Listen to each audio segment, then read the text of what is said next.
আসসালামু আলাইকুম, welcome to new কৃষকগুলোপুরেতে কৃষক এবং কিষানী ভাই বোনদের জানাই সুস্বাগত। আমি আপনাদেরকে 2 দিন আগে দেখাইছি আমার পেঁপে বাগানে পেঁপে তোলা দিয়েছি। সে 2 দিন পরে পেঁপে তোলা দেওয়ার পর আজ আমি কৃষির জন্য আসছি আমার এই পেঁপে বাগানে এবং কি ভিটামিন স্প্রে করার জন্য আসছি সেটি আজ আমি আপনাদের দেখাবো এবং কৃষির জন্য আমি আজ এই ভিটামিনগুলো স্প্রে করবো। তো দেখুন, এদিকে আসুন। এই পেঁপেগুলো দেখতে পাচ্ছেন, এই পেঁপেগুলো যদি আজ আমি যে ভিটামিন স্প্রে করবো সেটি যদি আমার এই পেঁপে বাগানে প্রয়োগ করি, প্রতি রাতে 1 থেকে 1.5 ইঞ্চি করে আমার পেঁপেগুলো বড় হবে। আরেকটু দেখাই, শুধু ভিটামিনের সাথে আরেকটি আমি কি ব্যবহার করি সেটিও আমি আপনাদের দেখাবো। দেখেন, এই গাছটি দেখতে পাচ্ছেন, এই গাছটি কিন্তু পেঁপে তেমন একটা তৈলাক্ত না। এই গাছটির পেঁপে কিন্তু খসখসা। এই খসখসার কারণে পেঁপেগুলো দেখতে সুন্দর লাগে না। এই কারণে আমি এটির জন্য আরো 2টি ভিটামিন স্প্রে করবো। একসাথে 3টি ভিটামিন একসাথে মিশিয়ে আমি স্প্রে করবো। কি ভিটামিন একসাথে মিশিয়ে স্প্রে করি সেটি আজ আমি আপনাদের দেখাবো, আপনারা দেখতে থাকুন।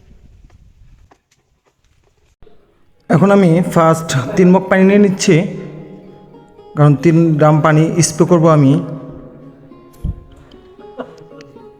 সেখানে আমি এখন নিয়ে নিচ্ছি সুলোবোরন 100 গ্রাম।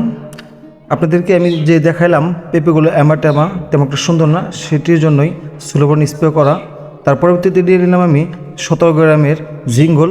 এটি একটি সিলেটের জিঙ্ক। এটি দেওয়ার কারণ হলো পেঁপেগুলো তেল হবে এবং পেঁপের গাছগুলো দ্রুত সবুজ হবে। এখন আমি যেটি নিয়ে নিলাম সেটি হলো আপনার নবান্ন, যেটাকে এক কথায় শেষ জাদু। এটি নবান্নটি 1 গ্রামের। এই নবান্নটি দেওয়ার পর আমার পেঁপেগুলো প্রতি রাতে প্রায় 1 ইঞ্চি করে বড় হবে। এখানে আমি নবান্ন আরেকটি নিলাম। প্রতি নবান্নটি হলো আপনার 1 গ্রাম করে। এখানে 2 গ্রাম নবান্ন নিলাম 3 গ্রামের জন্য এবং 100 গ্রাম নিয়ে নিচ্ছি সুলোবোরন এবং 17 গ্রাম নিয়ে নিচ্ছি সিলেটের জিঙ্ক। এখন এটাকে আমি ভালো করে মিশিয়ে নিব। ভালো করে মিশিয়ে নেওয়ার পর এখান থেকে আমি মিশানো ভিটামিনটি 1 মগ পরিমাণ আমার ড্রামে ঢেলে নিব। আমার ড্রামটি হলো আপনার 20 লিটার পানি স্প্রে করার জন্য।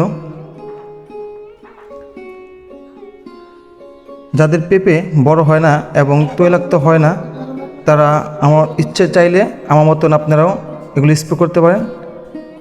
এবং মাস্ক অবশ্যই পরিধান করবেন, যেহেতু গাছগুলো অনেকটাই বড় হয়ে গেছে। আপনার চোখে মুখে যদি না আসে, সেটা ভিটামিন হোক আর ছত্রাকনাশক হোক, এটাকে আপনি কীটনাশকই মনে করতে হবে। এখন আমি 20 লিটার পানি নিয়ে নিব। তার পরবর্তীতে গাছের মাথাগুলো এবং কি পেঁপেগুলো ভালো মতন ভিজে স্প্রে করব। যারা খান সাহেবের কৃষিঘরের ভিডিওগুলো সবসময় দেখেন তাদেরকে জানাই অসংখ্য ধন্যবাদ। খান সাহেবের কৃষিঘর সবসময় আপনাদের প্র্যাকটিক্যালভাবে দেখানোর জন্য চেষ্টা করে। যারা এখনও খান সাহেবের কৃষিঘর ইউটিউব চ্যানেলটি সাবস্ক্রাইব করে না রাখছেন, তারা অবশ্যই সাবস্ক্রাইব করে রাখবেন। যারা খান সাহেবের কৃষিঘর ফেসবুক পেজটি এখনও ফলো দিয়ে না রাখছেন, তারা অবশ্যই ফলো দিয়ে রাখবেন এবং লাইক কমেন্ট শেয়ার অবশ্যই করবেন। এবং কি পরবর্তী ভিডিও দেখার জন্য রইল অনুরোধ। তাহলে আপনারা অবশ্যই দেখতে থাকুন আমি কিভাবে আমার পেঁপে বাগানে এবং পেঁপেগুলোতে এই ভিটামিনটি স্প্রে করি।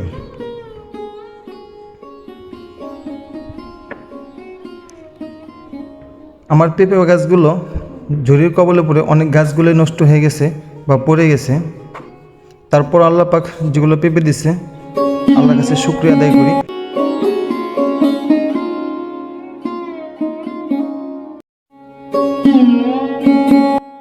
দেখতে পাচ্ছেন আমি কিন্তু পেঁপের মাথা এবং পেঁপেগুলো ভিজে স্প্রে করছি। 2 সাইড থেকে পেঁপেগুলো ভালো মতন ভিজে স্প্রে করতে হবে। দেখতে পাচ্ছেন আমি কিভাবে ভিজে স্প্রে করছি।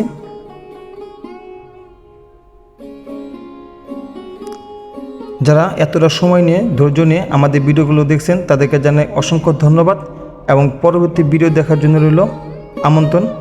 আসসালামু আলাইকুম।